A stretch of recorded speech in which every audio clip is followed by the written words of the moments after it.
Very good evening, welcome to political chess. నేను SS Lakshmi. ఏపీలో చాలా కొత్తగా కనబడుతున్నాయి కొన్ని సంఘటనలు చూస్తుంటే. ఎన్నికలు సమీపిస్తున్న వేళ ఎవరిని కలిసినా ఇది పార్టీలో చేరడానికి అన్న సంకేతాలు అయితే కనబడుతున్నాయి. ముఖ్యంగా వైఎస్ షర్మిలాని స్వయంగా ఇడుపులపైకి వెళ్ళి సునీత కలిశారు అంటే సునీత కాంగ్రెస్ పార్టీలోకి వెళుతున్నారా, లేదంటే తన తండ్రిని చంపిన వారు ఎవరు అన్న విషయంలో సోదరి సహాయం అడగడానికి, లేదంటే తనకి అక్కడ కాంగ్రెస్ పార్టీ తరపునో లేదంటే ఇంకేదైనా సహాయ సహకారాలు అందించడానికి కలిసారా అన్న ప్రచారం అయితే చాలా హోరుగా సాగుతుంది.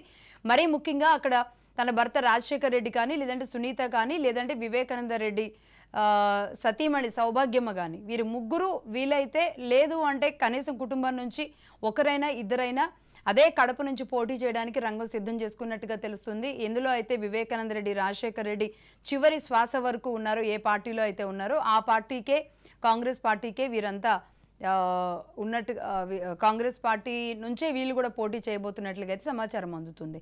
అంటే ఈ కలయికని ఎలా చూడాలి? ముఖ్యంగా షర్మిల వైపు కుటుంబ సభ్యులంతా వస్తూ ఉండడం, ఈ మధ్య విజయమ్మ జగన్ ప్రచారానికి విజయమ్మ రాబోతున్నారు అంటూ కొన్ని ఊహాగానాలు వస్తున్న నేపథ్యంలో ఇప్పుడు చాలా పెద్ద చర్చ జరుగుతుంది. షర్మిల వైపు ఉండేది ఎవరు, జగన్మోహన్ రెడ్డి గారి వైపు ఉండేది ఎవరు, వైఎస్ఆర్ కుటుంబం వైపు ఉండేది ఎవరు, జగన్మోహన్ రెడ్డి గారి వైపు ఉండేది ఎవరు అన్నట్టుగా సాగుతుంది. ఏకంగా అసలు షర్మిల రాజశేఖర రెడ్డి కుమార్తె కాదు, ఎక్కడో అనాథాశ్రమం నుంచి తెచ్చి పెంచుకున్నారు లాంటి ఒక వింత ప్రచారాలు కూడా ఈసారి ఊపందుకున్న పరిస్థితి ఉంది. సొంత చెల్లెల మీదే ఇలాంటి ప్రచారాలు జరిపించేలాంటి స్థితికి వెళ్ళిపోయింది అన్నట్టుగా కూడా మాట్లాడుకుంటున్న పరిస్థితి ఉంది. దాంతోపాటుగా అటు టీడీపీ, ఇటు వైసీపీ ఎవరైతే రెబల్స్ ఉన్నారో వీరంతా ఆయా పార్టీలకు దూరంగా ఉన్నారు. ఇటు 7 అంటే వైసీపీ నుంచి టీడీపీ వైపు ఎదురు చూస్తున్న వాళ్ళు 7, టీడీపీ నుంచి వైసీపీలోకి వెళ్ళడానికి దాదాపుగా 4 ఏళ్ల నుంచి కూడా ఎదురు చూస్తున్న 4. వీరందరూ కూడా ఈరోజు స్పీకర్ సమక్షంలో వారు విచారణ ఎదుర్కొన్న పరిస్థితి ఉంది. అయితే దీనికి ఎక్నాలెడ్జ్మెంట్ అంటే ఒక రసీదు వచ్చినట్టుగా ఒక రసీదు ఇవ్వమంటే మాత్రం స్పీకర్ తిరస్కరించారు అంటూ అటు కోటమిరెడ్డి శ్రీధర్ రెడ్డి గారు లాంటి వాళ్ళు చాలా సంచలన ఆరోపణలు చేసిన పరిస్థితి ఉంది. రెండింటి అంశాలకు సంబంధించి డిబేట్లోకి వెళదాం. డిబేట్లో దుగ్గిరెడ్డి గంగాధర్ గారు ఉన్నారు, వైసీపీ సీనియర్ నాయకులు. నమస్తే అండి గంగాధర్ గారు. సయ్యద్ రఫీ గారు ఉన్నారు, టీడీపీ రాష్ట్ర అధికార ప్రతినిధి. నమస్తే అండి రఫీ గారు. నమస్తే. కొలనుకొండ శివాజీ గారు ఉన్నారు, ఏపీ కాంగ్రెస్ పార్టీ రాష్ట్ర ఉపాధ్యక్షులు. పెండపాటి పుల్లారావు గారు ఉన్నారు, సీనియర్ పొలిటికల్ విశ్లేషకులు, ఢిల్లీ నుంచి. నమస్తే అండి పుల్లారావు గారు. నమస్కారం లక్ష్మి గారు. నమస్తే అండి. ముందుగా ఒక 2 విషయాలు మాట్లాడాల్సి వస్తే, ఇప్పుడు వివేకానంద రెడ్డి హత్య అనేది ఏదైతే ఉందో చాలా పెద్ద సంచలనంగా ఉంది. సునీత గారు ఇప్పటి వరకు తన అన్న జగన్మోహన్ రెడ్డి గారిని తప్పితే ఇప్పటి వరకు ఎవరిని, ఏ పొలిటికల్ లీడర్ని కూడా ఆవిడ ప్రత్యక్షంగా ఇలా వెళ్ళి బాహాటంగా కలిసిన సందర్భాలు అయితే లేవు. ఈరోజు షర్మిల గారిని వెళ్ళి కలిశారు అంటే ఎలా అర్థం చేసుకోవాలంటారు? సంబంధం కుటుంబ సంబంధాలు కదా. షర్మిల గారు రాజశేఖర రెడ్డి గారు కూతురు. ఇది పెద్ద అన్యాచురల్ గా ఏమున్నది ఆమెను కలవటం? ఆమె వాళ్ళ ఆ ఫాదర్, ఎల్డర్ బ్రదర్, డాటరు చాలా ప్రసిద్ధమైన వ్యక్తి షర్మిల రెడ్డి. కలిసారు, అంతవరకే చూడాలి. ఆమె రాజకీయంగా కాంగ్రెస్ పక్కన వెళ్ళిపోతారా లేకపోతే వేరే దిగుతారా, పరిస్థితులు కూడా ఎలాగ ఉన్నాయి అవన్నీ ఇంకా బయటికి తేలలేదు కదా. కడపలో ఏమాత్రం అయినా కాంగ్రెస్ పార్టీకి ఏమన్నా సపోర్ట్ ఉన్నదా లేదా, ఆమె వెళ్ళిపోయి జాయిన్ అయిపోతే ఏమన్నా మారుతా? ఇంకా ఫస్ట్ మనం సింపుల్ గా చూడవలసింది, ఇద్దరు బంధువులు ఒకళ్ళొకరు కలుసుకున్నారు, అది సొంత ఊళ్ళో కలుసుకున్నారు. అది మనం అంతవరకు చూడాలి. డెవలప్మెంట్స్ వచ్చే కొద్ది మనం ఆలోచించు. కానీ కాదండి, ప్రజలు చూసేది ఆ కోణం, రాజకీయ నాయకులు మీలాంటి విశ్లేషకులు చూసేది మరో కోణం ఉంటుంది. అయితే మనం చూసినంత వరకే చెప్పాలి కదా. చూడండి, ఆ గదిలో ఏం మాట్లాడుకున్నారు, బయటకు వచ్చి ఏం మాట్లాడుకున్నారు, ఆ బాడీ లాంగ్వేజ్ బట్టి చెప్పంటే చెప్తాం. కానీ మనం వాళ్ళు కలిశారు, ఏం స్టేట్మెంట్ ఇవ్వలేదు. కొన్ని రోజులు బట్టి షర్మిల గారు ఏదో కమెంట్ చేశారు, కానీ డైరెక్ట్ కమెంట్స్ ఆ మర్డర్ మీద దేని మీద చేయలేదు. ఎవరినైనా అక్యూజేషన్ డైరెక్ట్ గా చేశారా? ఇక రాలేదు. చేయబోతున్నారా? చెప్పలేం. చేస్తే ఎలా ఉంటుంది షర్మిల గారు? కొంచెం సీరియస్ అవుతారు. ఎందుకంటే అవి 10 సంవత్సరాలు ఏం మాట్లాడకుండా అన్నయ్య గారి దగ్గర కూర్చున్నారు కాబట్టి సడన్ గా మాట్లాడేస్తే కొంచెం సీరియస్ గా అవుతారు. ఇప్పుడు వరకు ఏం మాట్లాడలేదు. మామూలుగా ఆమె ఏం క్రిటిసైజ్ చేశారు? ప్రభుత్వం బాగోలేదు, రోడ్లు బాగోలేదు, మా నాన్నగారు, ఇవన్నీ రొటీన్ గా చేశారు, అంతే కదా. విశేషంగా హెడ్ లైన్స్ వచ్చేది ఏం చేయలేదు కదా. ఇప్పుడు అక్కడ ఆ సైద్ గారు టీడీపీ ఎలా విమర్శిస్తారో ఆమె కూడా అలా విమర్శించారు. ఆ రోడ్లు బాగోలేదు, లేకపోతే జీతాలు ఇవ్వలేదు, లేకపోతే డెవలప్మెంట్ లేదు. అది రాజకీయంగా చేసే హక్కు అందరికీ ఉన్నది, తప్పులేదు. సో మనం ఎక్స్ట్రాడినరీగా ఇప్పుడు వరకు షర్మిల గారు ఏమన్నా చేశారా అంటే నాకు కనపడట్లేదు. అంటే 4 రోజులే కదా అయింది. ముఖ్యంగా కుటుంబాన్ని పటిష్టం చేసుకుంటున్నారేమో. కుటుంబ సభ్యులందరూ ఈ రోజు వైఎస్ఆర్ కుటుంబ సభ్యులందరూ తన వెంట నడిచారంటే కుటుంబం అంతా ఇటువైపు వచ్చినట్టేగా. ఒక మాట చెప్పాలి, ఎందుకంటే అది అంత ఇక్కడ కడపలో ఆ సమాజ వర్గం, ఆ బంధువులు, ఆ మిత్రులు అందరూ జగన్మోహన్ రెడ్డి గారితో ఉన్నారని నేను అనుకుంటాను. అందరూ 90%, 95% వాళ్ళు కలిసి వచ్చేసారంటే, ఫ్యామిలీ వెనకాల వస్తారంటే నేను అనుకోవట్లేదు. ఎందుకంటే అది సిచ్యువేషన్. భారత ఫ్యూచర్ లో చెప్పట్లేదు, కానీ ఈవేళ ఆ కుటుంబం మేము అందరం కలిసాం అంటే they not equal to Jaganmohan Reddy. కడపల వరకు నాట్ ఈక్వల్. ఆయన ముఖ్యమంత్రిగా ఉన్నాడు, దాదాపు 2009 నుంచి డైరెక్ట్ గా ఎంపీగా ఉన్నాడు. పాలిటిక్స్ 15 సంవత్సరాలు డామినేట్ చేస్తున్నాడు జిల్లాలో. ఇప్పుడు ఆయన చెల్లి, కొంతమంది బంధువులు వచ్చి కలిసేసారంటే అది సెన్సేషనల్ గా న్యూస్ వర్క్. కానీ ఆ బలం అక్కడ తెలుగుదేశం ఎస్టాబ్లిష్ అవి ఉన్న పార్టీ వాళ్ళు ఏమైనా కలిసి సపోర్ట్ చేస్తారా? వాళ్ళు పోటీ చేస్తే పొలిటికల్ గా, లేకపోతే జనసేన, కమ్యూనిస్ట్ పార్టీ, బీజేపీ అందరు చేస్తారు. అది ఏం తేలేదు కదా. సో ఫ్యామిలీ బలం చాలుతుంది జగన్మోహన్ రెడ్డి మీద పోటీ చేయడానికంటే. నేను పార్టీ సపోర్ట్, పెద్ద పార్టీ సపోర్ట్, ఆపోజిషన్ సపోర్ట్. కానీ ఇక్కడ ఒక ప్రచారం కూడా అండి, ప్రతిపక్షాలు చేసే ప్రచారం కూడా వైఎస్ఆర్ ఫ్యామిలీ ఒకవైపు, జగన్ ఫ్యామిలీ ఒకవైపు. అంటే భారతి గారి ఫ్యామిలీ అంటే అందరూ కూడా ఏమంటారు, పాలోళ్ళు అంటారు కదా, అట్లా అన్నదమ్ముల పిల్లలు అయినప్పటికి కూడా మేబీ అంటే అటువైపుగా ఉన్న వాళ్ళంతానేమో భారతి గారి వైపు ఉన్న వాళ్ళంతా జగన్మోహన్ రెడ్డి గారి వైపు, వైఎస్ఆర్ కుటుంబం నుంచి ఆ రక్త సంబంధికులంతానేమో షర్మిల వైపు, ఆడపిల్ల వైపు ఉన్నట్టుగా కనబడుతుంది. ఏమంటారు? అది ఈక్వల్ కాదు. ఆ త్రాసులో నేను స్వయంగా చెప్తున్నా, నాకేమి వీళ్ళతో లాయల్టీ లేదు, వాళ్ళతో లేదు. ఆ త్రాసులో కడపలో ఇప్పుడు వరకు వాళ్ళందరూ కలిసినా ఈక్వల్ కాదు. జగన్మోహన్ రెడ్డి గారు డామినేట్ చేశాడు కదా ఆయన ఫాదర్ టైం నుంచి. 20 సంవత్సరాలు బట్టి ఫాదర్ ఉన్నప్పుడు కూడా డామినేట్ చేసేవాడు కడప. సో అవి ఒక జనరేషన్ పైన 2 తరాలు డామినేట్ చేశారు. కాబట్టి సడన్ గా ఇప్పుడు షర్మిల గారు వచ్చేసినా ఏమొచ్చినా, ఎస్ షర్మిల పవర్ఫుల్ క్యాండిడేట్ అవుతారు. ఇప్పుడు మిగతా ఆపోజిషన్ అంతా సపోర్ట్ చేస్తే వాళ్ళు అప్పుడు పవర్ఫుల్ క్యాండిడేట్ అవుతారు. అది ఇప్పుడు వరకు ఆ పోటీ చేస్తే మేము సపోర్ట్ చేస్తామని టీడీపీ అన్నారా, జనసేన అన్నారా, బీజేపీ అన్నారా? ఎవరు అనలేదు కదా. రైట్. టీడీపీ ఏమంటుందో చూద్దాం. రఫీ గారు ఉన్నారు కదా, ఇంకా కాంగ్రెస్ అండ్ వైసీపీ నాయకులు జాయిన్ అవ్వలేదు. రఫీ గారు నమస్తే మేడం. నమస్తే అండి. ఏమంటారు, మీరేమంటారు? మేడం, మీకు అలాగే ప్యానెల్లో ఉన్నటువంటి పుల్లారావు గారికి, వచ్చే కాంగ్రెస్ వైసీపీ నాయకులకి, రాజనీతి వీక్షకులందరికీ కూడా శుభ సాయంత్రం. మేడం, ఇప్పుడు పుల్లారావు గారు ఒక యాంగిల్లో చెప్పారు. నేనేం చెప్తానంటే, సునీత ఎవరు? వివేకానంద రెడ్డి కూతురు, కుమార్తె. ఆమె ఏం చేస్తుంది? తన తండ్రిని ఎవరు చంపారు, చంపిన వాళ్ళ మీద చర్యలు తీసుకోండి, వాళ్ళని జైల్లో పెట్టండి, ఆ నిగ్గు తీల్చండి అని చెప్పి పోరాటం చేస్తుంది. ఆ పోరాటానికి గతంలో షర్మిలారెడ్డి సపోర్ట్ చేసింది, ఆ పోరాటంలో సపోర్ట్ చేసింది. ఇప్పుడు జగన్మోహన్ రెడ్డి ఏం చేస్తున్నాడు? వైఎస్ వివేకానంద రెడ్డిని ఎవరైతే చంపారని దస్తగిరి అనే అతను అప్రూవర్గా మాట్లాడి చెప్పాడో వాళ్ళని ప్రొటెక్ట్ చేయడానికి సునీతారెడ్డి భర్త రాజశేఖర రెడ్డి మీద కేసులు పెడుతున్నాడు. ఇది కడపలో ఉన్నటువంటి సినారియా. ప్రజలందరికీ తెలిసిపోయింది వైఎస్ వివేకానంద రెడ్డిని ఎవరు చంపారు, ఎవరు సపోర్ట్ చేస్తున్నారు, ఏ సపోర్ట్ తీసుకొని అక్కడ అవినాష్ రెడ్డి అరెస్ట్ అవ్వకుండా తిరుగుతున్నాడు అని చెప్పేసి కడప ప్రజల్లో చాలా తీవ్రమైనటువంటి చర్చ జరిగింది. పుల్లారావు గారికి తెలుసో తెలియదో, గత 4 రోజుల నుంచి పులివెందల్లో వైసీపీ నాయకుడు, కార్యకర్త అనే వాడికి 50,000 నుంచి 15 లక్షల వరకు బట్వాడా జరుగుతుంది వెళ్ళిపోకుండా ఉండటానికి. ఎందుకంటే ఈ 4.5 సంవత్సరాల్లో ఆయన పులివెందులకు చేసింది లేదు, వాళ్ళకి చేసింది లేదు. వాళ్ళు చాలా అసంతృప్తి గూడు కట్టుకొని ఉండి షర్మిల వైపుకో తెలుగుదేశం వైపుకో వెళ్తారనేది చాలా స్పష్టంగా సంకేతాలు రావటం. ఆయన మొన్న కడప వెళ్ళి ఇడుపులపాయలో 2 మండలాల మీటింగ్లు పెట్టినప్పుడు వాళ్ళు ఓపెన్ గా మాట్లాడారు. ఏమీ జరగలేదు ఈ ప్రభుత్వంలో, రోడ్డు వేయలేదు, ఏమీ జరగలేదు అని చెప్పేసి, అభివృద్ధి జరగలేదు అని చెప్పి ఓపెన్ గా మాట్లాడారు. వివేకానంద రెడ్డి హత్య కేసు గురించి మాట్లాడితే అది సిబిఐ గబ్బు పట్టించిందని చెప్పేసి ఆయన మాట్లాడాడు.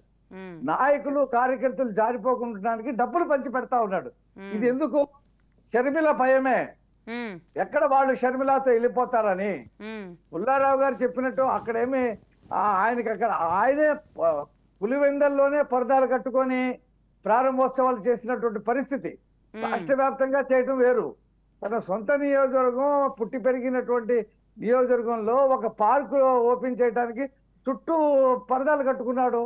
బస్ స్టాండ్ ఓపెన్ చేయడానికి పరదాలు కట్టుకున్నాడు. చెట్లు నరికించాడు. 2000 మంది పోలీసులను పెట్టుకున్నాడు. ఎవరిని దగ్గర రానివ్వలేదు. ప్రజల్లో అతను లేడు కాబట్టి అదే చెప్పింది షర్మిల. రాజశేఖర రెడ్డి ప్రజల్లో ఉండేవాడు, నువ్వు కోట కట్టుకొని లోపలే ఉంటున్నావు అనేది చెప్పింది. అది ప్రజల్లో ఉన్నటువంటి అభిప్రాయం. కాబట్టి ఈ పరిస్థితిలో తన తండ్రి మరణానికి, తన తండ్రి హత్యకి కారణమైనటువంటి ఎవరైతే ఉన్నారో వాళ్ళ మీద ఎవరే ఫైట్ చేస్తుంది. ఇది ఆంధ్రప్రదేశ్ లో వద్దు, ఈ కేసు వేరే రాష్ట్రానికి బదిలీ చేయమని చెప్పి సిబిఐ, సునీత వీళ్ళిద్దరు కలిసి సుప్రీంకోర్టులో కేసు వేసేది తెలంగాణకు ట్రాన్స్ఫర్ అయింది. ఒక పోరాటం జరుగుతూ ఉంది. ఈ పోరాట నేపథ్యంలో కొత్తగా ఒక నాయకురాలుగా ఒక పార్టీ, జాతీయ పార్టీకి అధ్యక్షురాలు అయినటువంటి సందర్భంలో వాళ్ళిద్దరు కలవటం అనేది రాజకీయ ప్రాధాన్యత ఉంది. రాజకీయ ప్రాధాన్యత లేకుండా లేదు. కేసు విషయము ఉంది, రాజకీయ ప్రాధాన్యత ఉంది. కాబట్టి మీరు ఇవాళ ఈ డిబేట్ పెట్టారు. ప్రజల్లో కూడా ఆ చర్చ ఉంది. సునీత ఎంపీగా పోటీ చేస్తుంది, షర్మిల ఎమ్మెల్యేగా పోటీ చేస్తుంది పులివెందల్లో అనేటువంటి చర్చ కూడా కడప జిల్లాలో ఉంది. ఒకటి లక్ష్మి గారు, రఫీ గారు మిమ్మల్ని అడ్డం వచ్చాను మాటకి క్షమించాలి ఒకసారి. మాట్లాడండి. ఏం లేదు, మీరు చెప్పేది పోటీ చేస్తారు. ఏ పార్టీ తరఫున పోటీ చేస్తారు? అపోజిషన్ సపోర్ట్ చేస్తారా? కాంగ్రెస్ పార్టీ ఉంది కదా, ఆమె కాంగ్రెస్ పార్టీకి బీజేపీ ఎందుకు సపోర్ట్ చేస్తుంది? మీరు బీజేపీ కూడా సపోర్ట్ చేయవచ్చు అన్నారు. టీడీపీ జనసేన సపోర్ట్ చేస్తారా? క్యాండిడేట్ పెడతారా? ఇంకా నిర్ణయం తీసుకోలేదా? అది కాలం నిర్ణయించే విషయం కాదు. నిజంగానే మీరు అన్నట్టు అలాంటి పరిస్థితే వచ్చి సునీత గారు ఈ రోజు అంటే ఆంధ్రప్రదేశ్లో వివేకానంద రెడ్డి గారు వైఎస్ఆర్ కుటుంబం ఇది కాదు, ఒక బ్రాండ్ కదా. అది కూడా పులివెందులో అంత దారుణంగా హత్య చేయబడ్డ వ్యక్తి కోసం ఒక డాక్టర్గా ఉండి కనీసం నలుగురిలో ఆవిడ ఎక్కడా కూడా ఆవిడ చదువు, ఆవిడ ధ్యాస, ఆవిడ డాక్టరు, ఆవిడ జాబు, ఆవిడ కుటుంబం ఉన్న సునీత గారు ఈరోజు న్యాయం కోసం ఢిల్లీ చుట్టూ ఎలా తిరుగుతున్నారో, ఎంతమంది అడ్వకేట్లతో మాట్లాడుతున్నారో, న్యాయ పోరాటం ఎలా చేస్తున్నారో చూస్తున్నారు కదా పెంటపాటి పుల్లారావు గారు. మేబీ అంటే ఆవిడ ఒకవేళ గ్రౌండ్ లోకి దిగితే ఖచ్చితంగా ప్రతిపక్షాలు వెనక్కి తగ్గుతాయేమో. రఫీ గారు చాలా సీనియర్ మ్యాన్ అని తెలుసు, నేను అంతా చూస్తున్నా. కానీ పాలిటిక్స్ చాలా రూత్లెస్ బిజినెస్ అంటే అసలు అక్కడ దయ, మంచి, చెడ్డ ఏమి ఉండవు పాలిటిక్స్. మన బంధు, అయ్యో పాపం వాళ్ళకి ఓటేద్దామంటే ఎవడో 2000 నా మొహం మీద పడేస్తే అది వెనకాల వెళ్ళిపోతాను. డబ్బులతో ఓట్లు కొనుక్కోవచ్చా లేదా ఆంధ్రప్రదేశ్ లో? చెప్పమనండి రఫీ గారు, సీనియర్ మ్యాన్. అంతా డబ్బే కదా, డబ్బుకే లొంగిపోతారు. అంటే ప్రతిపక్షాలు సునీత ఉన్నా సరే క్యాండిడేట్ ని పెడతాయంటారు, అంతేనా? నేనంతా పెడతారా పెట్టరా పెద్ద నిర్ణయం అది, చాలా పెద్ద నిర్ణయమే. బట్ కానీ మేబీ ఆచితూచి తీసుకోవచ్చేమో, అది చూడాలి. ఇవన్నీ వాళ్ళ ఒక నిర్ణయం. రఫీ గారు పార్టీ అనుకోండి, జనసేన అనుకోండి, వాళ్ళ నిర్ణయం తీసుకుంటారో తీసుకోవచ్చు. అప్పుడు బలంగా షర్మిల గారు క్యాండిడేట్ గా అవుతారు నా అభిప్రాయం. ఎందుకు బద్వేల్ లాంటి చోటే తీసుకోలేదుగా టీడీపీ? సరే, ఇప్పుడు ఏం చేస్తారో చూడాలి కదా. ఈసారి మెయిన్ జనరల్ ఎలక్షన్స్ కి వాళ్ళు ఒప్పుకుంటారో ఒప్పుకోరా. అది క్యాండిడేట్ పెట్టకపోతే పొత్తు ఎవరితో ఉంటుంది? TDP, BJP, Janasena. ఇంకా క్లారిటీ రాలేదు. తర్వాత నిన్నటి నుంచి ఢిల్లీలో ఈక్వేషన్స్ కూడా మారిపోయినాయి కదా. మీరు సింపుల్ గా కడప, బద్వేలు ఇవన్నీ చూస్తున్నారు. నిన్నటి నుంచి ఎప్పుడైతే నితీష్ కుమార్ వెళ్ళిపోయాడో కొంచెం పాలిటిక్స్ చాలా వరకు మారిపోయి, చాలా వరకు. అది దేశం అంతా. సరే, కొంతమంది, నేను బీజేపీ చెప్పినట్టుగా చెప్పట్లేదు, ఆ 300 సీట్లు వస్తాయి, 400 వస్తాయి, మంచి కంఫర్టబుల్ పొజిషన్ లో నరేంద్ర మోడీ బీజేపీ ఉన్నారు. కంఫర్టబుల్ అంటే 240, 50 సకానికి తక్కువ నేను చెప్పట్లేదు. సో అది కూడా ఈ సినారియో ఎలాగొస్తుంది, ఇంకా చాలా టైం ఉన్నది నేను భావిస్తున్నా. ఆప్టిక్స్ అంటే బొమ్మలు కనపడటానికి, వీడియోకి, టీవీ మీద బ్రహ్మాండంగా ఉంటుంది. షర్మిల గారు సునీత గారిని కలవటం, కూర్చోవటం, మాట్లాడుకోవటం ఒక సిరీస్ లాగా ఉంటుంది, టీవీ సిరీస్. ఆప్టిక్స్. పుల్లారావు గారు, ఎంతవరకు పుల్లారావు గారు, మీరు ఇద్దరు అంటే మహిళలు అనుకుంటే సాధించలేనిది ఏదీ లేదు. ఈ రోజు ఒక కుటుంబం నుంచి ఒంటరిగా పోరాటం చేస్తున్న వాళ్ళు చూడ్డానికే బాగుంటుంది, వీళ్ళు ఏం చేయలేరు అన్నట్టు మాట్లాడడం అది కరెక్ట్. నేను అలాగంటలేదు. భారతదేశం ఫస్ట్ కాదు, సెకండ్ ఉమెన్ ప్రధానమంత్రి ఇజ్రాయెల్ తర్వాత భారతదేశం. 67 నుంచి. సో ఉమెన్ ఇక్కడ భారతదేశంలో చేయలేరు అనేది సోనియా గాంధీ 10 సంవత్సరాలు పరిపాలించింది. అలాగే ఎంతో మంది ఆడవాళ్ళే, జయలలిత, మమతా బెనర్జీ, వీళ్ళంతా ఎవరో వాళ్ళు ఫెరోషియస్. అది నేను అస్సలు రావట్లేదు. ఆడవాళ్ళు చేయలేరా, ఆడవాళ్ళు చేస్తారా అంటే పాలిటిక్స్ ఆంధ్రప్రదేశ్లో సెంటిమెంట్ మీద ఎప్పుడు వెళ్తలేదు. మిగతా రాష్ట్రాల్లో సెంటిమెంట్ మీద వెళ్తారు. మిగతా రాష్ట్రాల్లో అంటే కొన్ని రాష్ట్రాలు, ఆంధ్రప్రదేశ్లో ఆ సెంటిమెంట్ చచ్చిపోయింది. అంటే అయ్యో పాపం, మంచివాడు, మంచి వ్యక్తి అని ఓటు వేస్తారంటే నేను చాలా విచారంగా చెప్తున్నాను. అది కష్టమేమో. కాదండి, తెలుగు రాజకీయాల్లోనే సెంటిమెంట్ ఎక్కువ ఉందని నేను అనుకుంటున్నా మరి. ఎందుకంటే ఒకప్పుడు దాదాపుగా 2 దశాబ్దాలుగా తెలంగాణ సెంటిమెంట్ నడుస్తూనే ఉంది ఉమ్మడి ఆంధ్రప్రదేశ్ దగ్గర నుంచి స్టిల్ ఇప్పటి వరకు.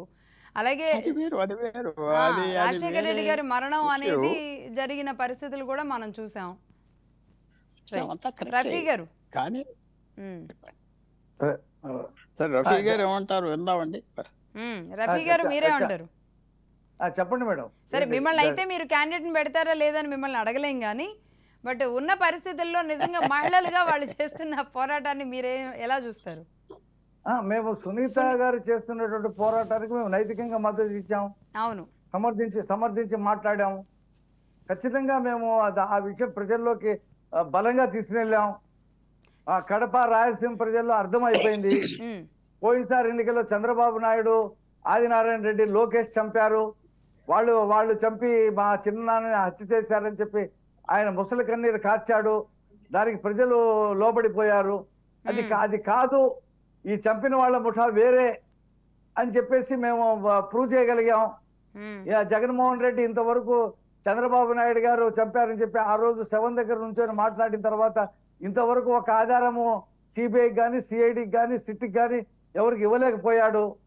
దాన్ని గుండెపోటు అని చెప్పి మాయ చేసి పూడ్చిపెట్టేద్దామని చెప్పేసి అనుకున్న దాన్ని వాళ్ళ కూతురు వచ్చి పోస్ట్ మార్టం కోరిన తర్వాత అది బయటకు వచ్చింది. ఆ తర్వాత డబ్బులు పంపిణీలోనూ దేంట్లోనూ తెలియదు దస్తగిరి వచ్చేసి పూచకుచ్చినట్టు అఫిడవిట్ ఇచ్చాడు మెజిస్ట్రేట్ కోర్టులో. ఎలా చంపారు, ఏంటి, ఎవరు దీన్ని అనుకున్నారు, ఎవరు డబ్బులు ఇచ్చారని చెప్పేసి చెప్పాడు. ఈ చెప్పిన విషయాన్ని మేము ప్రజల్లో బలంగా తీసుకెళ్ళాము కాబట్టే సునీతకి నైతిక మద్దతు దొరికింది.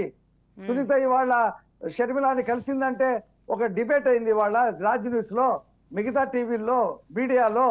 కాబట్టి వాళ్ళిద్దరు లేడీస్ ఒక పక్కన అన్న నుండి నిరాదరణకు గురయ్యి ఆమె కష్టాన్ని ధారపోసి ఈ పార్టీని నేను అధికారంలో తీసుకురావడం, నేను 3600 కిలోమీటర్లు తిరిగాను, నన్ను బయటికి గెంటేశాడని చెప్పేసి ఆమె, నా తండ్రిని చంపాడు, నా చంపిన వాళ్ళతో చేయగలిపాడు అని చెప్పేసి సునీత, వీళ్ళిద్దరు మాట్లాడే మాటలకి చాలా విలువ ఉంది, చాలా వెయిట్ ఉంది.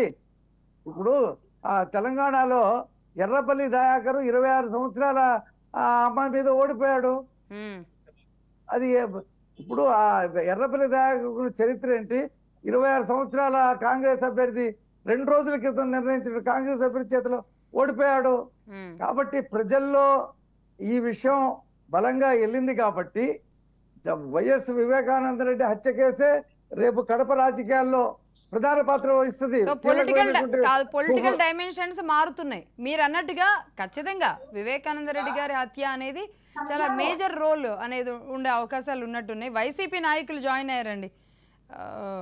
గంగాధర్ గారు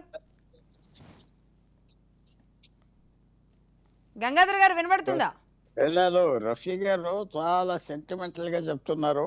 అది ఏమవుతుందో కొన్ని రోజుల్లో మనకు తెలుస్తుంది. చాలా సెంటిమెంటల్ గా చెప్తున్నారు. నేను అనుకోవట్లేదు సెంటిమెంట్ ఉన్నదంటే అనుకోవట్లేదు. అంతే తప్పవచ్చు, నేను ఆఖరికి తప్పు చెప్పండవచ్చు. అంత సింపుల్ అంటే ఆయన చెప్పారు ఆ దయాకర్ ఓడిపోయారు వీళ్ళు ఓడిపోయారు, సరే అవన్నీ ఉన్నాయి. కానీ అంత సింపుల్ గా జరిగిపోతాయా ఎలక్షన్ అంటే నాకు ఇప్పటి వరకు నాకు అలాగ అనిపించట్లేదు. సరే ఎన్నికల్లో వాజ్పేయి ఓడిపోయాడు, ఇందిరాగాంధీ ఓడిపోయింది. ఓడిపోవటం అనేది భారతదేశ రాజకీయాల్లో చరిత్ర పరంపర ఉంది సార్. అనేక ఎన్టీ రామారావు ఓడిపోయాడు ఎమ్మెల్యేగా. చంద్రబాబు నాయుడు గారు కూడా ఓడిపోయాడు, మర్చిపోతున్నారేమో. ఓడిపోయాడు 83లో. రాజకీయాల్లో ఓడిపోవటం అనేది సర్వసాధారణం, గెలవటం అనేది సర్వసాధారణం. జగన్మోహన్ రెడ్డి ఓడిపోవడం ఏముంది? జగన్మోహన్ రెడ్డికి వాళ్ళ చెల్లి నుండి అదే కుటుంబం నుండి ఛాలెంజ్ చేస్తూ ఉంటే ఎందుకు ఓడిపోడు? ఆ ఊర్లో ఏం చేయలేదు ఆయన. ఆ పులివెందులకున్న పేరు చెడగొట్టాడు. ఇప్పుడు వివేకానంద రెడ్డికి ఉన్న పేరు ఆ నియోజకవర్గంలో చాలా పెద్దది. అన్యాయంగా చంపారనేటువంటి అభిప్రాయం వచ్చింది అక్కడ ప్రజల్లో. గంటలుగా నరికారు గొడ్డలతో. ఎలా నరికాడో జగన్మోహన్ రెడ్డి చెప్పాడు ఆ రోజు సాయంత్రం. శవం దగ్గర నుంచొని ఎవరు ఎలా నరికారు, గొడ్డలతో నరికారని ఈయన చెప్పాడు చూసినట్టు. కమౌట్కి తీసుకెళ్ళటం, మళ్ళీ అక్కడి నుండి తీసుకురావటం, కుట్లేసారని చెప్పి కూడా చెప్పాడు ఆయన. కాబట్టి ఇవన్నీ ప్రజల్లో ఉన్నాయి, మామూలు విషయాలు కాదు. కోడికత్తి కేసు ఇవాళ 5 సంవత్సరాలు అయింది. అతను బెయిల్ రాదు, ఇతను కోర్టుకు రాడు, బెయిల్ రాదు. వాళ్ళ తల్లి వాళ్ళ తమ్ముడు నిరాహార దీక్షలు చేశారు. కాబట్టి ఆ రోజు ఆ సెంటిమెంట్ పండింది, ఆయన ఉపయోగపడింది. ఈ రోజు అదే బాబాయ్ కేసు, అదే కోడికెత్తి కేసు రివర్స్ లో ఉంది ప్రజల్లో. కాబట్టి ఇది ఏమి పెద్ద మనం దీన్ని తక్కువ అంచనా వేయడానికి లేదు. ఖచ్చితంగా ఈ 2 అంశాలు, ఇటు ఆంధ్రాలో కోడికత్తి, రాయలసీమలో గొడ్డలి పోటు, ఈ 2 ఖచ్చితంగా ఎన్నికల ప్రచారస్తం అవుతాయి. మరి లక్ష్మి గారు సెలవు తీసుకుంటాదని చెప్పాను కదా. ఓకే అండి, ఓకే, థ్యాంక్ యూ అండి, థ్యాంక్ యూ పుల్లారావు గారు. థ్యాంక్ యూ రఫీ గారు, థ్యాంక్ యూ అండి, thank you Rafi Saab. Okay sir, మీతో ఇంకా ఫైట్ చేయడానికి ఆయన ప్రస్తుతానికి వేరే షెడ్యూల్ ఉన్నట్టుంది. ఎనీవే థ్యాంక్ యూ అండి. రైట్, వైసీపీ అండ్ కాంగ్రెస్ నాయకులు అందుబాటులో లేరు ప్రస్తుతానికి, టీడీపీ నాయకులు ఒక్కళ్ళే ఉన్నారు. ఈ నేపథ్యంలో ఒకసారి ఇవాళ స్పీకర్ని కలిసి ఇటు 4 టీడీపీ నాయకులు వైసీపీ వైపు వెళ్ళడానికి దాదాపుగా ఏళ్ల తరబడి ఎదురు చూస్తున్న నాయకులతో పాటుగా టీడీపీ వైపు చూడడానికి రాజీనామాలు చేసిన నాయకులు, అంటే రాజీనామాలు చేయకుండా పార్టీ మారిన వాళ్ళు ఎవరైతే ఉంటారో వీరికి సంబంధించి విచారణకి ఎదుర్కొన్నారు. ఇవాళ ఉండవల్లి శ్రీదేవి, అలాగే కోటమిరెడ్డి శ్రీధర్ రెడ్డి, ఆను రామనారాయణ రెడ్డి వీరంతా కూడా వెళ్ళిన పరిస్థితి ఉంది. స్పీకర్ని కలిశారు. అయితే ఇదంతా ఒక ఇష్యూగా కూడా మారింది. జస్ట్ ఎక్నాలజ్మెంట్, కలిసి మేము ఏం మాట్లాడాం అన్నదానికి ఒక ఎక్నాలజ్మెంట్ ఇవ్వలేదు అంటూ కోటమిరెడ్డి చాలా సీరియస్గా ఫైర్ అయ్యారు బయటకు వచ్చిన తర్వాత. దీని గురించి మాట్లాడదాం. రఫీ గారు ఏమంటారు? రఫీ గారు. మేడం, ఇప్పుడు ఇక్కడ మనం గమనించవలసిన విషయం ఏంటంటే, గంటా శ్రీనివాసరావు గారు 3 సంవత్సరాల క్రితం స్పీకర్ ఫార్మాట్ రాజీనామా చేశాడు. అవును. ఆడ రామకృష్ణారెడ్డి స్పీకర్ ఫార్మాట్ లో రాజీనామా చేశాడు. ఇది మంగళగిరి ఎమ్మెల్యే. అవును. ఆ తర్వాత దాన్ని 3 సంవత్సరాలు లాంచి ఇప్పుడు రాజ్యసభ ఎన్నికలు వచ్చినప్పుడు దాన్ని ఆమోదించారు. కనీసం ఆయనకి నోటీస్ ఇచ్చి ఎందుకు రాజీనామా చేశావు అని చెప్పి అడగాలి. యాజ్ పర్ రూల్ గంటా శ్రీనివాసరావుని పిలిచి రాజీనామా ఇప్పుడు 3 సంవత్సరాల క్రితం చేశావు, ఇప్పుడు ఆమోదించమంటావా లేకపోతే నువ్వు మనసు మార్చుకున్నావా అని చెప్పి అడగకుండా ఏకపక్షంగా చేశారు. రెండోది, ఇవాళ 4 ఎమ్మెల్యేలు ఎవరైతే వైసీపీ నుండి మా పార్టీలోకి వచ్చారో వాళ్ళు టైం అడిగారు. ఆ టైం ఇవ్వకుండా ఇవాళ వచ్చి కలవమన్నారు, కలిశారు. కలిసేటప్పుడు వాళ్ళకు రిప్రజెంటేషన్ ఇచ్చారు. ఆ రిప్రజెంటేషన్ కి ఎక్నాలజ్మెంట్ అడిగారు.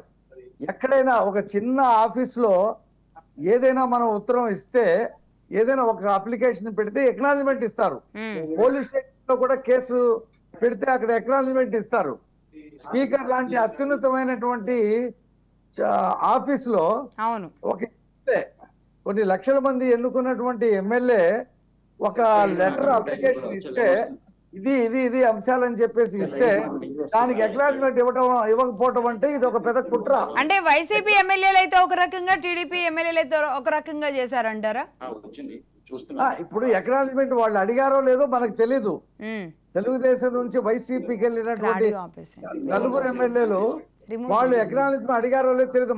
మా పార్టీలోకి వచ్చినటువంటి ఆ నలుగురు అక్నాలెడ్జ్మెంట్ అడిగారు, టైం అడిగారు.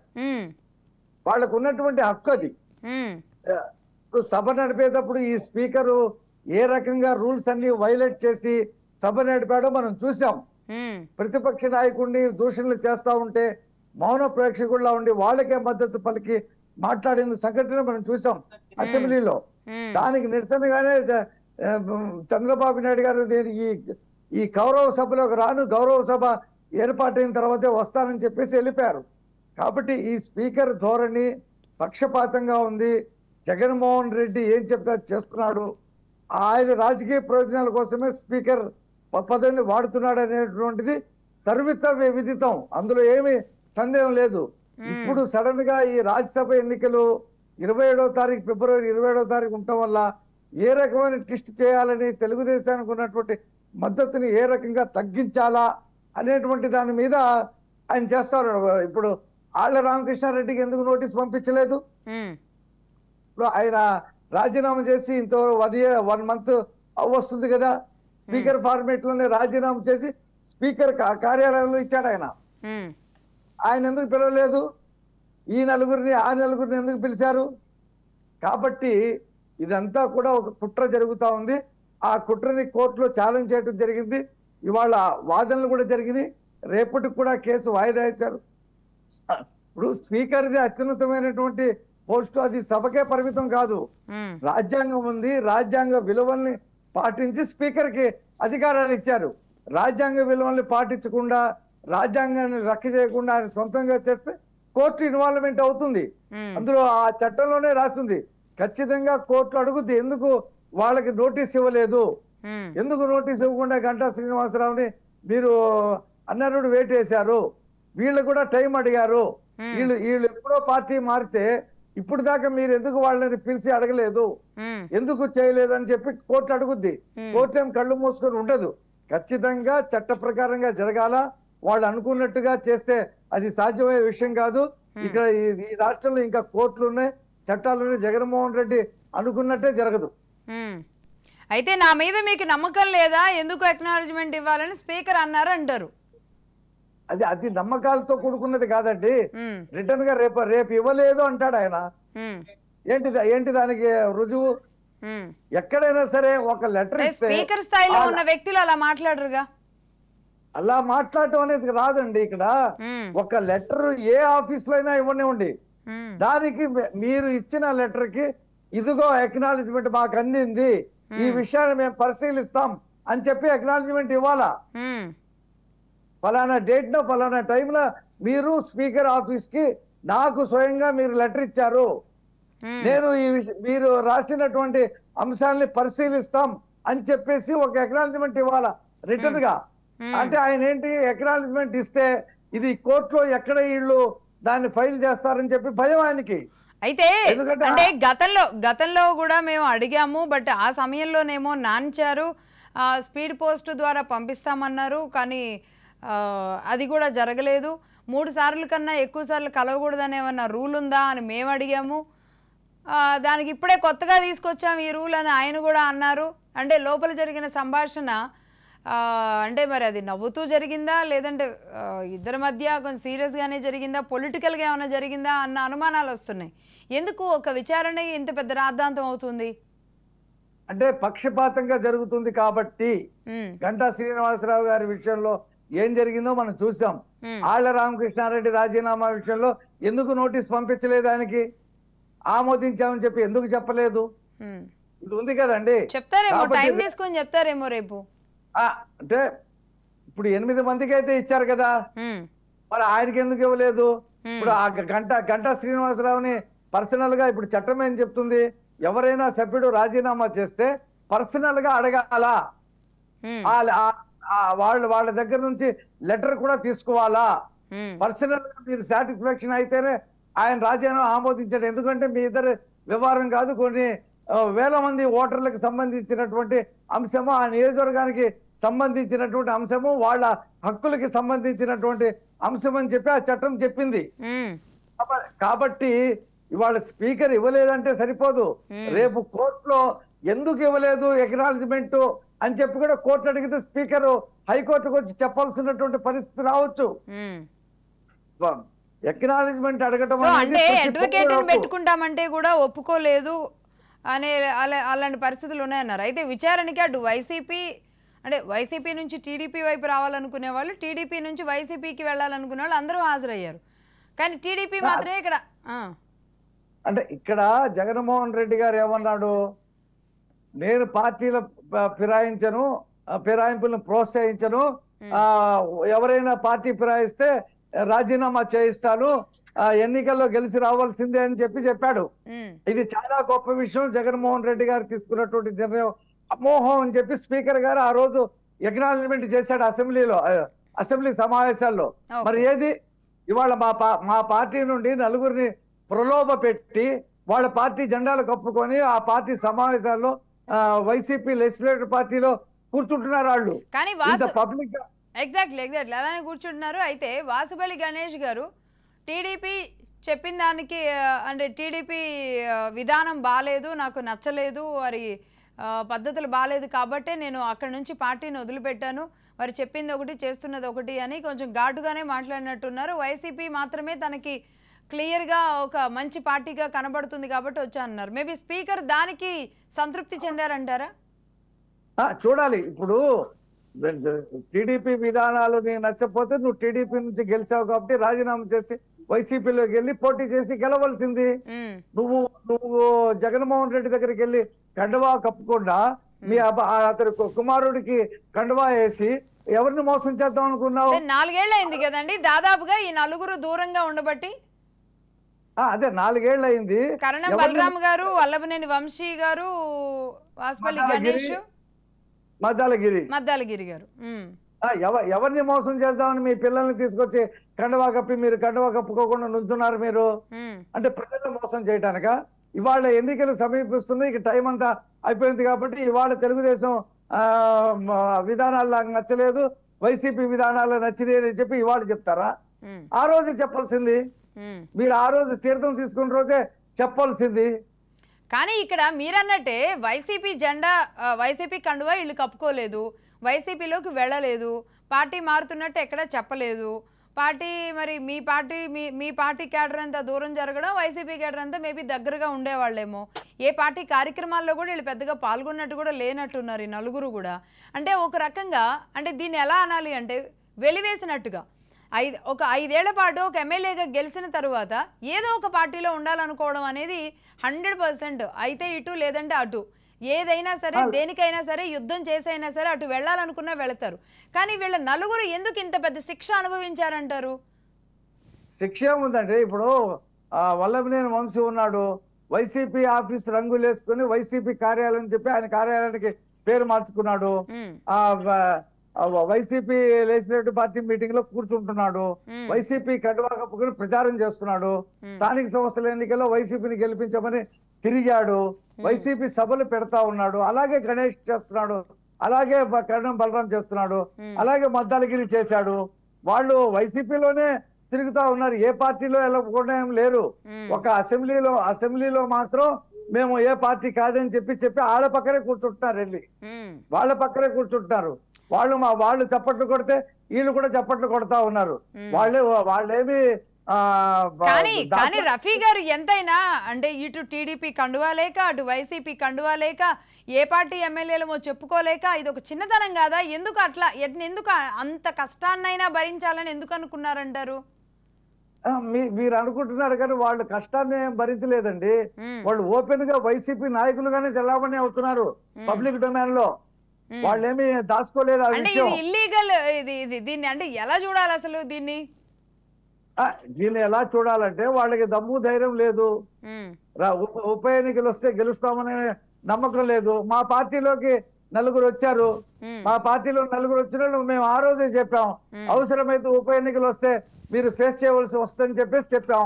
కానీ వాళ్ళు వచ్చిన టైం 1 year లోపులో రాజీనామా చేస్తే ఉప ఎన్నిక రాదు. వీళ్ళు 6 నెలల క్రితమే వచ్చారు.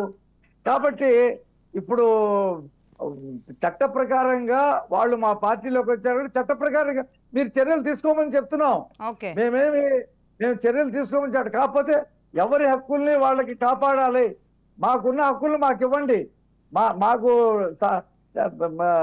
రిప్లై ఇవ్వడానికి, మీరు చెప్పిన దానికి నోటీస్కి రిప్లై ఇవ్వడానికి తగిన సమయం అడిగాము. ఆ సమయం మాకు ఇవ్వండి. ఆ తర్వాత మీరు మీ చట్ట ప్రకారంగా చర్యలు తీసుకోమని వాళ్ళు ఆనం నారాయణ రెడ్డి కానీ, లేకపోతే కోటమిరెడ్డి శ్రీధర్ రెడ్డి కానీ, మేకపాటి చంద్రమోహన్ రెడ్డి కానీ, ఉండవల్లి శ్రీదేవి కానీ అలా చెప్తున్నారు వాళ్ళు. ఇదే విషయం హైకోర్టులో ఛాలెంజ్ చేశారు. మా నుంచి వెళ్ళినటువంటి 9 హైకోర్టుకి వెళ్ళలేదు కదా. వాళ్ళ హక్కులు మాకు వాళ్ళకి బాగానే ఉన్నట్టు వాళ్ళని కంటిన్యూ చేసేటువంటి పరిస్థితి వాళ్ళకి కనిపిస్తుంది. కాబట్టి వాళ్ళు హైకోర్టుకి కాదండి. ఇప్పుడు అంటే మళ్ళీ టీడీపీ దగ్గరికి వచ్చే వరకు ఖచ్చితంగా ఆ లీగాలిటీస్ అంతా కూడా స్పీకర్ అడుగుతున్నారు. బట్ అదే వైసీపీకి వచ్చే వరకు మేము కలిసాము అని, మేము కలిసి ఉన్నాము అనేది ఉండదు. కానీ ఎక్కడా కూడా అధికారికంగా ఎక్కడ లేం కదా, అధికార రిలేషన్ కాదు కదా వీళ్ళది. కాబట్టి ఖచ్చితంగా చెప్పుకోవడానికి ఒక బలం ఉంటుంది. ఈరోజు టీడీపీ నుంచి వైసీపీకి వెళ్ళే వాళ్ళకి అది కూడా దట్టు వీళ్ళంతా అధికార పార్టీ వైపు వెళుతున్నారు కాబట్టి ఆ స్ట్రెంత్ కూడా వాళ్ళకు ఉంటుంది. కాకపోతే నెంబర్ వైజ్ చూస్తేనేమో టీడీపీలోకి రావాలనుకునే వాళ్ళు 7, వైసీపీలోకి వెళ్ళాలనుకునే వాళ్ళు 4 ఉన్నారు. కాబట్టి మరి ఈ లెక్క, ఈ తూకం మరి ఎట్లా బ్యాలెన్స్ అవుతుంది, ఎట్లా క్లారిటీ అవుతుంది? రాజ్యసభ ఎన్నికల వరకు ఇది ఇలాగే కొనసాగుద్దా ఏంటో చూద్దామండి. అంటే వాళ్ళు ఏంటంటే మా సంఖ్యాబలాన్ని తగ్గించి వాళ్ళని పెండింగ్ పెట్టి రాజ్యసభ ఎన్నికల వరకు వాళ్ళ ఓటును ఉపయోగించుకొని చేద్దామనే కుట్ర ఏదో జరుగుతుంది. అంటే ఈ 7 ఏమైనా పట్టుకోల్పోయే అవకాశాలు ఉంటాయని భయమా మీకు? అదే ఇప్పుడు అంటే మొన్న ఎమ్మెల్సీ ఎన్నికల్లో క్లియర్ కట్ గా మేము గెలిచాము. ఆ స్ట్రెంత్ మాకు అది కాకుండా ఇంకా ఇప్పుడు చాలా మంది ఒక 10 మంది దాకా ఇప్పుడు బయటపడ్డారు. టికెట్లు లేవని చెప్పి తరిమేస్తే వాళ్ళందరూ కూడా వాళ్ళ గాలిలో ఉన్నారు. వాళ్ళు ఒక 10 మంది దాకా ఉన్నారు. రేపు రానున్న 10-15 రోజుల్లో ఇంకో 10 మంది తోడయి రాజ్యసభ మేము గెలిచేటువంటి పరిస్థితి రావచ్చు. దానికి భయపడి మా వాళ్ళని ఏ రకంగా డిస్క్వాలిఫై చేయాలా, వాళ్ళని ఏ రకంగా ప్రొటెక్ట్ చేయాలనేటువంటి ఉద్దేశం కనిపిస్తుందని మాకు ఆందోళన. రైట్ అండి, రైట్. చూద్దాం. అంటే మీకు ఆందోళన ఉందా దాని మీద? మరి మీ 7 నిలబడగలుగుతారా? ఎందుకంటే మేము న్యాయస్థానం నుంచి సరైనటువంటి ఆర్డర్స్ తెచ్చుకుంటాం. పౌర హక్కులు ఇప్పుడు ఆమది కూడా ఎమ్మెల్సీ ఎన్నికల్లోనే కదా ఇదంతా ఇంత గందరగోళం జరిగింది. వైసీపీ నుంచి 4 ఇటువైపు ఒక్కసారిగా జంప్ అయింది కూడా ఆ సమయంలోనేగా. అందుకనే ఇప్పుడు స్పీకర్ ఏకపక్షంగా నిర్ణయాలు తీసుకుంటే చట్టానికి వ్యతిరేకంగా మేము హైకోర్టులో ఛాలెంజ్ చేసి హైకోర్టు నుండి ఆర్డర్ తెచ్చుకుంటాం. ఎందుకంటే మా శాసనసభ్యులకి ఉన్నటువంటి హక్కు అది. ఆ శాసనసభ్యులు ఖచ్చితంగా కోర్టు ద్వారా ఎక్నాలజ్మెంట్ ఇవ్వకపోయినా ఆ విషయం కూడా కోర్టులోనే చెప్తాం. ఎక్నాలజ్మెంట్ ఇవ్వలేదంటే ఎందుకు ఇవ్వలేదు అని చెప్పి కోర్టు ద్వారా అడిగిస్తాం. ఓటు వేయకపోయినా పర్లేదు కానీ కోర్టులో పెట్టి దూరం పెడతారు. మీ లెక్కలు మీవి. ఏం జరుగుతుందో చూడాలి మరి. రైట్, అంతేగా. రైట్, చూద్దామండి. ఎనీవే థ్యాంక్ యూ రఫీ గారు. Thank you.